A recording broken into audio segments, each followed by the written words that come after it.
All right, for this demo, we are going to be talking about riveting. Wire rivets are a simple way to attach two materials together that cannot be joined using heat. So using heat to join materials would be something like soldering or welding.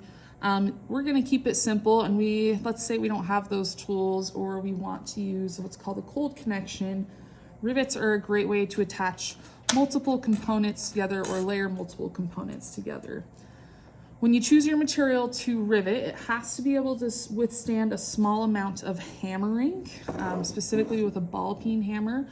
So materials you wouldn't want to rivet together, glass, metal that's been enameled, anything that will be damaged by hammering will not be a great option for riveting. For this project, you are going to be drilling holes. So if this is my project, my cold connection project, each piece has a hole drilled through it. That will eventually be where my rivet is. Your rivet, or the hole for the rivet, needs to be the same diameter as the wire that you're using. So the bit in our drill press is set up to be basically the same size as 16 gauge wire. It's super important you use the right gauge wire. If the hole is too loose around the wire, essentially your rivet's gonna fall out. It's not gonna want to squish down, and it's not gonna hold together very well. So these are the tools I'll be using. I have a ball peen hammer, rubber mallet, these two cards that I'll explain in a minute, a file, and my diagonal cutters. So I'm gonna zoom out really quick.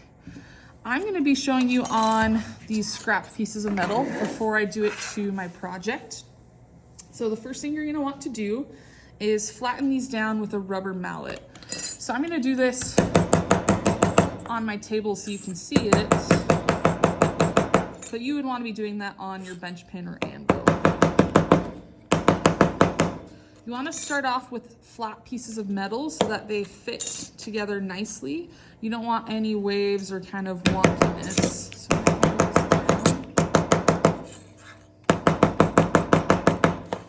And then I'm going to cut off a chunk of my 16 gauge wire, like 2 inches for now.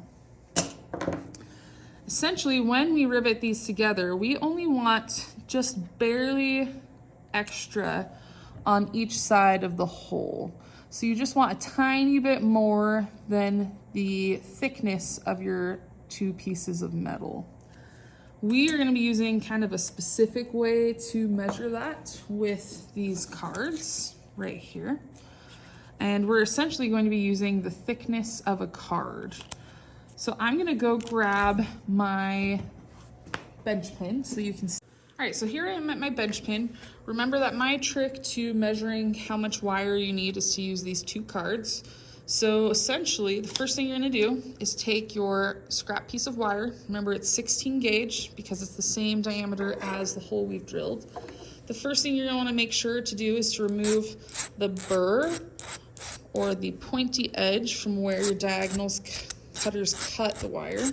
We want to be working with like a flat edge of wire. Now you're going to be making a sandwich with these cards. So you're going to take one card and fish your 16 gauge wire through. Then you're going to start with your top piece, or the smaller piece for this project. That would be the one with tabs. Add the back plate, or the second piece, and one more card. And what these cards are doing are reserving just the thickness of the card of wire on each side. I'm going to flip this down on my anvil, and I do this part on the anvil so that I don't have to move it. It's really easy to lose the wire in this part. So I'm pushing down on the card, and now I'm going to trim with my diagonal cutters so that it's the same height as my card. So I just barely have a little. I'm going to use these cards to kind of hold that wire in place and file this edge down a bit as well. And then this is the tricky part, is carefully taking off that top card without losing that bit of wire. So you can see the wire in there. I just barely have enough over the metal. If you cut it too long and you have too much wire, when we go to squish it down, it's not gonna squish, it's actually just gonna fold over. So you really don't want to have too much. And if you find that your rivet keeps folding instead of squishing, you need to cut it down smaller. At this stage, I would want to kind of orient my design how it needs to be. These are just scrap metals, so I don't really care how it sits on there. I'm gonna hold it down, and then I'm gonna use my ball peen hammer to start to squish this rivet in place. I'm gonna start on with the flat side and just hammer directly down. And once I can see that it's started to squish, I flip to the rounded side and continue to squish it around the rivet.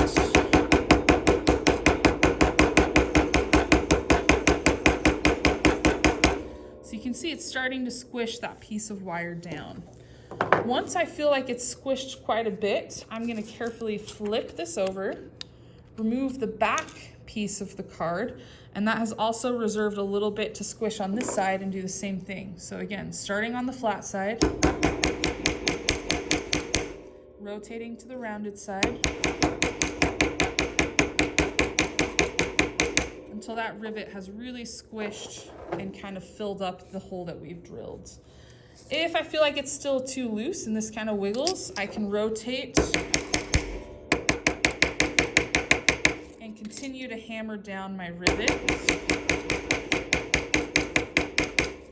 until it's a nice snug fit. And those two pieces are connected now.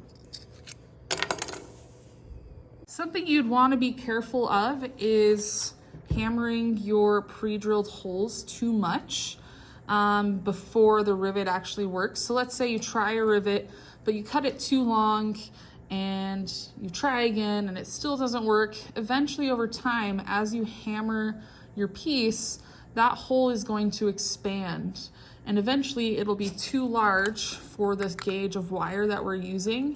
If that happens, it's not the end of the world. You'll want to just switch to a tube rivet, which will be a second demo that you can find on Canvas. Tube rivets are the same concept. They just use copper tubing instead of wire. So it's not the end of the world if your wire rivet doesn't hold, but you do want to be cautious that you don't over hammer your rivet before you get it to stick.